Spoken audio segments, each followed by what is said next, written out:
Hola, gente bonita y querida, estamos ya en el 8º episodio del podcast de la Escuelita de Guión, tan solo a 2 episodios de los primeros 10 de este espacio lleno de amor por el cine, la televisión y la escritura. Me alegra mucho que estén aquí, especialmente porque muchas de ustedes escogieron el tema de hoy en el canal de la Escuelita y además es un contenido que me hizo pensar muchísimo en la película indicada para tratarlo y fue difícil, pero aquí estamos con We Need to Talk About Kevin y quizás salte de vez en cuando y comente alguna que otra cosita sobre la miniserie Adolescence y la película How to Have Sex. Siéntanse cómodas y bienvenidas a este episodio.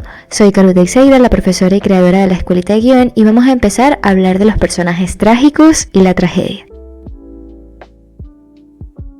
We Need to Talk About Kevin, o Tenemos que hablar sobre Kevin, es una película dirigida por la escocesa Lynne Ramsay. Ella también estuvo en el proceso de escritura y adaptación del guión junto a Rory Stewart. Esta película del 2011 está catalogada como un drama psicológico y para su momento estuvo nominada a un montón de premios como los BAFTA, Cannes y los Golden Globes. La historia está contada de manera anacrónica y vamos saltando distintos momentos de la vida de Eva Cacciadurian, una escritora que queda embarazada de su primer hijo con Franklin, su esposo. Así, la vida de Eva está marcada por la llegada de Kevin, su hijo, a quien recibió con temor y un tanto de aprehensión, pues Eva esperaba que su vida fuese un poco diferente. Esperaba viajar mucho más, esperaba escribir más libros, esperaba, tener una vida bastante diferente si no hubiese tenido a Kevin. Al tener a Kevin, Eva empieza a sospechar desde el principio que hay algo mal, algo que no cuadra, algo extraño en el comportamiento del niño. Pero cada vez que lo llevaba al médico o lo hablaba con su marido, era un tanto desestimada y le decían que Kevin estaba bien, que era solo un niño. Así, a través de fragmentos desordenados del crecimiento de Kevin, nosotras empezamos a notar que él es manipulador, agresivo e insensible hacia su madre. Mientras tanto, con su papá se le ve un poco más animado y dispuesto a entablar una relación con él. Poco a poco empezamos a preguntarnos si Kevin es así porque Eva no lo quiere o si efectivamente Kevin tiene una patología mental que lo llevó a sus 16 años a cometer un acto atroz. Veremos todo desde los ojos de Eva, de hecho eso es parte fundamental de la historia, viviremos su confusión, su frustración, su ira, tristeza y resignación en carne propia. Toda la información que ella sabe es la información que se nos va a dar a nosotros y definitivamente nada en esta película es ligero ni alegre, todo lo contrario. Eso es de hecho un trigger warning para ustedes que si no la han visto. Esta es una historia armada deliberadamente para desgastarnos con el paso de los minutos y para ponernos en posiciones muy incómodas en las que cuestionaremos a todos los personajes e incluso sentiremos cierta inquietud bien particular cada vez que Kevin mira a su mamá o que está a punto de romper la cuarta pared y mirarnos directo hacia nuestra alma. Escogí esta película en particular para hablar del tema de este episodio, que es la tragedia de los personajes trágicos, porque sentí que cumplía con una serie de puntos necesarios para entender un poco más qué es este concepto de la tragedia y cómo son los personajes que habitan estas historias. Entonces vamos primero a aterrizar el concepto que, de acuerdo a nuestro tatarabuelo Aristóteles en la Poética, la tragedia es la imitación de una acción. Y dicha acción se presenta en forma dramática, no como una narración, sino como incidentes que generan sensaciones de piedad y temor mediante los cuales conseguimos catarsis de dichas emociones. ¿Y qué quiere decir esto? Que la tragedia es una historia llevada por una combinación de eventos que ponen en duda las cualidades morales del personaje, pero que de alguna forma hacen un llamado de atención a una realidad que se le suele hacer la vista gorda. Vemos en Eva ese fallido intento de ser una buena madre, aun cuando por su depresión posparto o el cambio de su proyecto de vida la llevan a cometer errores cada vez que buscaba conectar con Kevin desde temprana edad. Errores llevados por la frustración, llevados por la depresión, llevados por un cambio abrupto en su vida. La vemos luego, en el futuro, llevar la culpa de ser la madre de un ser monstruoso. Va con la cabeza abajo, aceptando el maltrato y la alienación y el desprecio como una forma de pagar el mal causado por su hijo.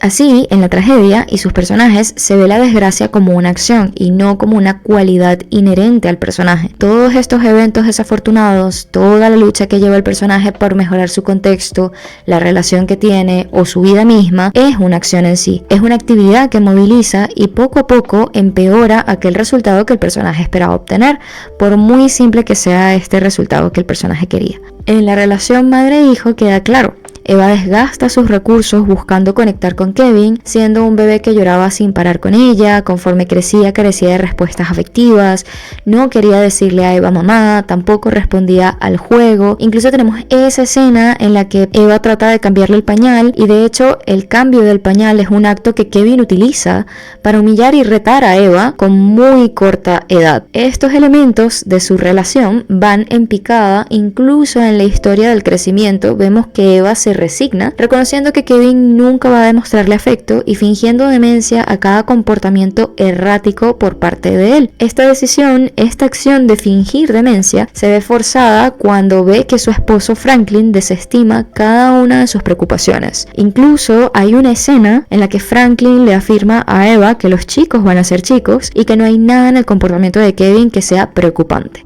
Así partimos siempre desde la afirmación absoluta de que una tragedia es imposible de concebir sin una acción.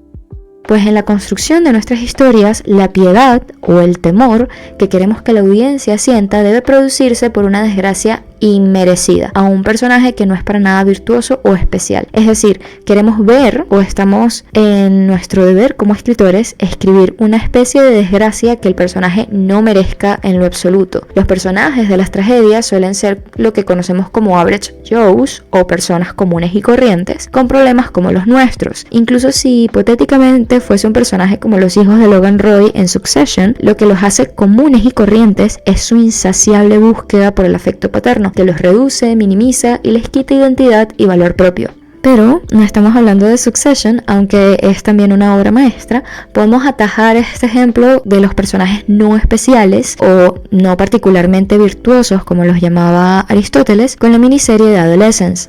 El niño pudiera ser cualquier niño perteneciente a un núcleo familiar corriente. De hecho, ese es el punto de la serie, que cualquier niño, cualquier persona puede caer en el discurso de odio sin importar de dónde venga. Lo mismo lo podemos ver en la película de How to Have Sex, dirigida por la británica Molly Manning Walker, en la que seguimos a un grupo de amigas que van de vacaciones de verano y esperan compartir juntas el inicio de su sexualidad, pero la protagonista pasa por un evento horrible y se ve sumergida en un monólogo de culpa, confusión, resignación y frustración que la van a alienar de su grupo. Lo que tienen en común todos estos personajes con la protagonista de We Need to Talk About Kevin es que realizan actos horribles, o bueno, no todos son actos horribles, pero sí actos de naturaleza poco moral o no del todo correcta, y lo hacen en la mayoría de los casos sin tener conciencia de que eso que hicieron fue algo malo o poco correcto. Incluso pueden cometer acciones en las que no logran dimensionar la responsabilidad que conlleva ejecutar esa acción. Así que estos personajes trágicos son una suerte de víctimas de ellos mismos. Se vuelven complejos, entrañables y abren amplias discusiones y debates porque la audiencia cree poder apuntar en qué falló, cómo falló y cómo si no hubiese pasado esto entonces no habría pasado aquello. Marcamos, señalamos y somos el jurado de esos errores, de esas imperfecciones e injurias que en principio no fueron deliberadas ni con intenciones malignas. Eso diferencia muchas veces un personaje imperfecto de la tragedia de un villano o de un antagonista, que las intenciones con las que hacen sus acciones o toman sus decisiones no tienen ninguna mala intención. Son básicamente acciones llevadas por la ingenuidad.